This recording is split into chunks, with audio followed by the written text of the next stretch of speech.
a guy who won a couple of World Series rings, a 5-time All-Star, and an ALCS MVP. One of the great Yankees, I believe, is on the phone right now, Bernie Williams. Bernie, is that you? That is correct. Bernie Williams, how are you, my friend? I'm doing well. How you doing? We're doing great here. Thanks so much for your time. Hey, first and foremost, you're going to play the Ridgefield Playhouse coming up. First of all, tell me about the softball game. Let's start there. Yeah. The softball game starts around 1 o'clock, and we've been playing. Our band started with our band playing the fire and police department of Ridgefield, and it just has escalated to the point that we try to bring reinforcements, and every year we have lost the game by 1 run. So we still get any help that we can get. We're good. we're taking any help. Bernie, I actually bounced it off the Ridgefield Playhouse. Has your game ever been broadcast? My team. What do you mean by that? Well, has the game, the charity softball game, has it ever been, on the radio or on a video or something? Has anybody ever done the play-by-play of it? Oh, no, we haven't. We have a play-by-play person that actually is sort of entertaining the audience, but it's in the at the baseball field, right? And it's just for the benefit of the people that are there, but it hasn't been broadcast outside of the stadium. All right. Well, it was a thought that I had that I bounced off the Playhouse, so we'll see. Maybe we can do something with that. And then you're going to play a concert later on that night, and your music, I have your music. It's really good stuff. Tell me about becoming a musician. Well, I started playing guitar at around the same time that I started playing baseball. I was about 8 years old. And my mother, she was an educator. She was a school teacher for about 30 years in the public education system in Puerto Rico, and then she became a principal for another 10. And we weren't rich, but she said, education is the key, guys, and we just want you to be well-rounded. Me and my brother, which actually, by the way, he's a cellist, and he's also a lawyer. And my mom wanted us to be exposed to sports and arts and music as part of part of our education. Being well-rounded and doing good in school. Little that she knew that I was going to develop such a passion for both. Whether it was baseball, I ran track, I did a little basketball. What any sport, I was blessed with a lot of natural ability, and I, remember loving it. I remember going from school and taking my uniform off and putting my, my playing clothes on and going to the field until nightfall when I was a little kid. And then at the time that I became a high school student, on my 9th grade, I had this great opportunity to become a member of this performing arts high school in Puerto Rico called La Escuela Libre de Música. And I spent 4 years there, and it was basically a school geared towards preparing kids to go to conservatories to be professional musicians. But on the side, I was playing little leagues, and it became a time when I turned 15 that this scout from the Yankees gave me an opportunity and gave me a tryout. The Yankees offered me an opportunity to play in the minor leagues. I was a junior in high school. I wasn't even finished in high school. So we signed, and I started playing in the minors right after my last high school year. The rest is history. I always kept playing the guitar, though. I took it with me in road trips. I took it with me on the bus. I took it with me in my locker room. I always had music in the back of my mind, and it was just fitting that after I finished playing baseball, I would go back to it and try to make something out of it. And of course, I remember video of you and Paul O'Neill banging on the drums, and that's fitting because O'Neill always needed something to beat up on. That's right, though. But he was the most mild-mannered guy off the field. That's what most people don't know.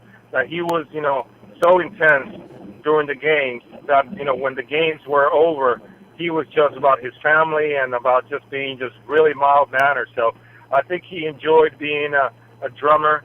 We played, a couple of times, a lot of times actually in my career during rainouts, during rain delays, after batting practice, before batting practice. It was just a kind of a thing that we had going. We used to go to the old paint room in Yankee Stadium where they had all the leftover paint, and we used to sort of jam there. Me, Paul, on the fumes, and it was it was kind of a nice thing to do before the game. It was a good way to warm up, and that Yankee team coming out of '96 through the late '90s. Of course, you right there at the middle of it, but to get those guys, Jeter and Mariano and Andy and Jorge, you were the first guy, and I recall you being this shy but talented kid off the bat. What made things click for you in the early '90s? I think, to be quite frankly, it was the fact that the Yankees at that time was a team that, even though we had the team always was defaulted with a lot of great expectations because of the history behind the team. But at the time that we made it to the big leagues in the early '90s, the team has gotten through a drought from the World Series and playoff competition, I believe, since the last time was '83, since they played the Dodgers, I believe. But the '77, '78 Yankees, in the '80s, early '80s, those years were over. And back when I started playing with them in '91, the team was sort of in a rebuilding kind of a situation. Mr. Steinbrenner was temporarily suspended from the game-to-game team operations, and they let a lot of people run the baseball day-to-day operations, and they decided to give the young guys from the minor leagues an opportunity to play and choose, and actually show what they could do before they could be shipped or traded or do whatever with them. So I guess I was at the right place at the right time, and I was able to play through my struggles and sort of become a major leaguer. It took me about perhaps 2.5, 3 years to come into my own as a bona fide Major League Baseball player, which I doubt in this day and age the Yankees would have had the patience to develop a guy in the big leagues and give him time, because we have been so spoiled having teams going into the playoffs so often in the last decade that it's hard to be patient with a young player. But at that time, I think they could afford the luxury of being patient with players because they were not really a contending team. You have a love affair with the city and with the fans. The Yankee fans truly love you, and I know that means a lot to you. And in '95, you're part of a team that gets to that first wild card, and talk about a beloved Yankee getting Don Mattingly to the playoffs. That had to mean a lot to that team. Yeah, it certainly meant a lot to us, and it surely meant a lot to him, being in a team for all those years that never had an opportunity to go to the playoffs, and that was his moment, and he shined. I mean, if he would have won those series, he was probably the most valuable player. He played just incredible baseball, and I was a witness, watching him going, about his business day after day with a bad back, hurting, all these injuries, and still, playing at a level that he was proud of, and just watching him going about his business day in and day out, it really gave us a lot of inspiration to us, the young guys coming up, saying, we were thinking, if this guy can do it, he gets ready to play every day, he doesn't complain, not a prima donna. So that's the way to be a Yankee, and we took a lot of our learning from the way he played, and we took it. I took it to my heart, and that was the way that I approached the game after those years, after watching him play. We're talking with Bernie Williams, of course, the great Yankee and great musician, and I'm not just saying that. I do own Bernie's music, and it's outstanding. He's playing the Ridgefield Playhouse later this month. Of course, charity softball game before the concert. It's 3:01 here on Nutmeg Sports on the HAN Network. And Bernie, I was saying to the guys off the air here in the studio with me, I remember the 2000 World Series like the back of my hand. I know you do as well. That being said, I've always heard, and I've heard O'Neill say this, it was not an enjoyable experience. Obviously, you guys won. That means a lot. But was it really the way that I've heard that it really was not this enjoyable experience for you guys? I don't know. I think different players have different opinions, because everybody experienced the situation in their own particular way. I had a great time playing that series. I had an opportunity to not really travel anywhere.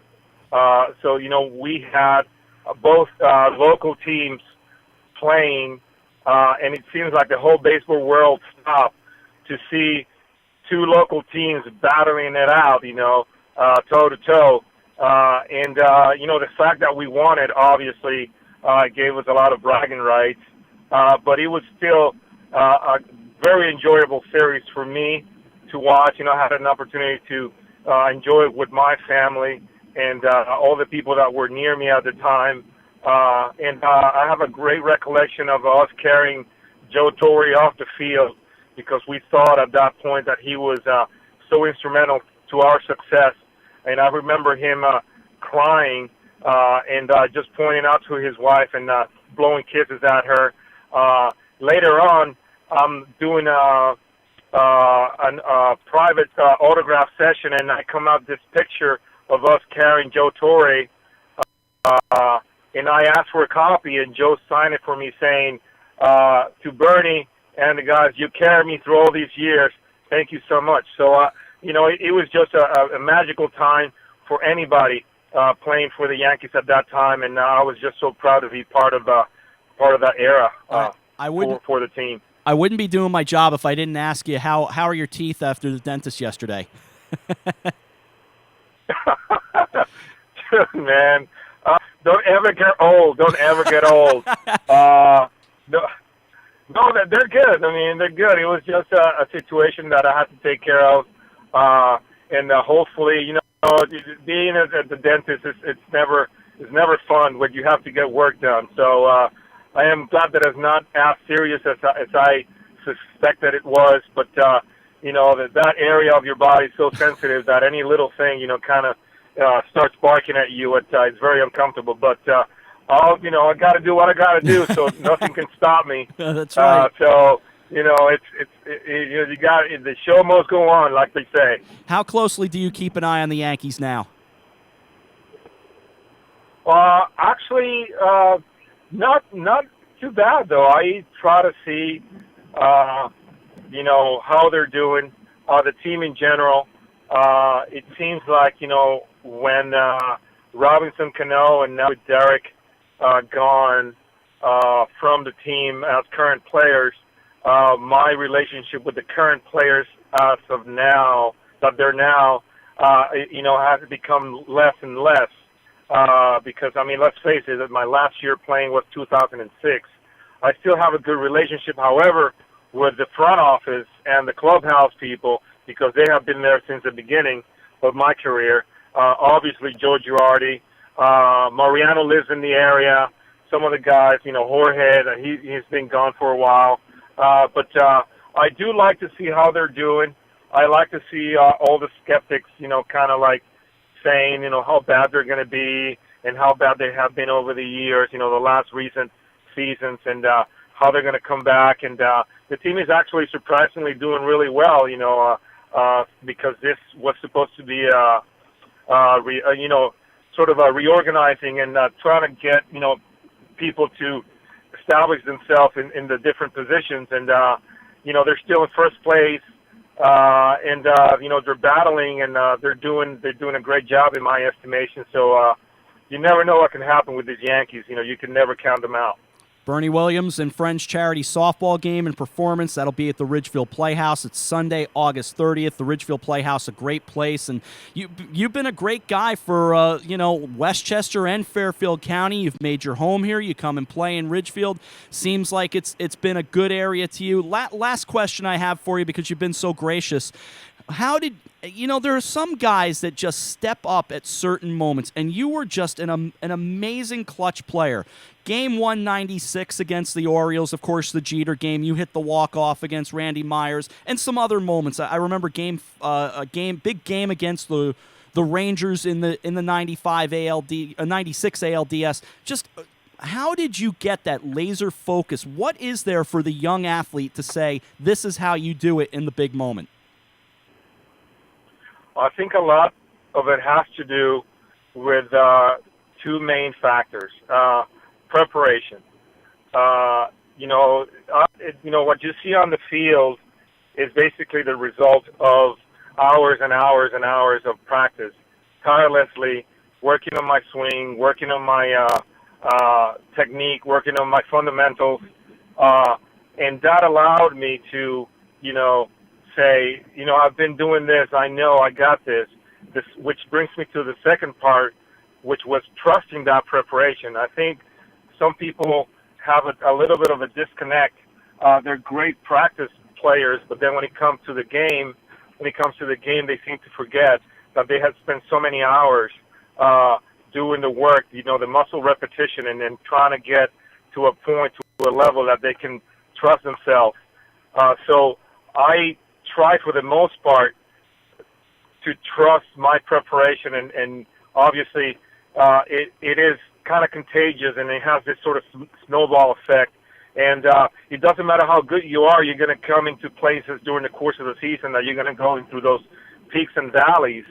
But you got to have that inner confidence, not boastful and you kind of being a hot dog or anything like that, but just having that inner peace and inner confidence to say, God gave me the talent. I have maximized the ability. I have worked so hard into this. I have to trust that at some point I'm going to come out of this. And more times than not, it does. You do come out, and just having the visualization to work and see yourself in a successful situation. Especially, you want to have that moment. You want to be part of those moments. I think when you're on the field and you don't want the ball to be hit at you, that's when the ball comes to you. If you're playing in a game and you don't want to be in a situation where you are batting with the game on the line, then the situation comes. So you might as well be ready, because at some point I thought that I was going to have an opportunity to be a determinant factor in the outcome of a game, and it didn't matter if it was in spring training or if it was in the World Series.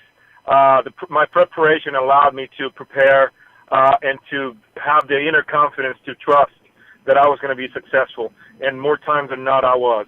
Thank God. And the guys here in the studio just had a good laugh because we posted the picture of you with Jeter on Seinfeld, which was a lot of fun when that happened. And I can remember some big catches. Oh my God!